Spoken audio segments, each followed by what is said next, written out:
parts of an insurer's business will be most affected by fair value? James, can I come to you first? Yeah, that's a really good question. If you look at the experience of fair value in banking, the changes will be quite fundamental. They'll be tactical in terms of areas like retail premium finance, front book, back book pricing, those kind of elements. But they'll also be much broader around how an organization is structured in terms of its operating model, the culture within which it operates, the hiring and the structure of management. And then finally, it will also be around how the regulatory landscape changes, which in turn changes everything around it. One thing's for certain, though, what is important today will continue to be important over the next 2 to 3 years.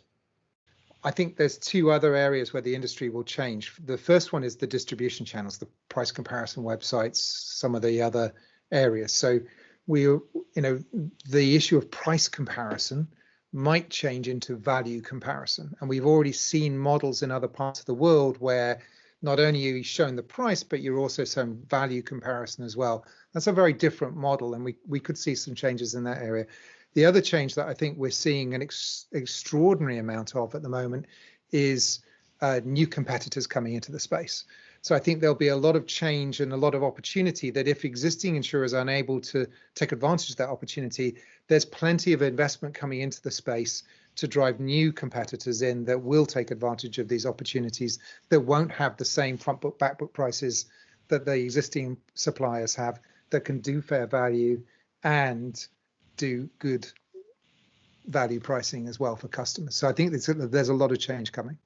I think that you've got to come into this not as a tick box exercise. You've got to come into it and say, there is an opportunity to reinvent a successful commercial model as far as insurance is concerned.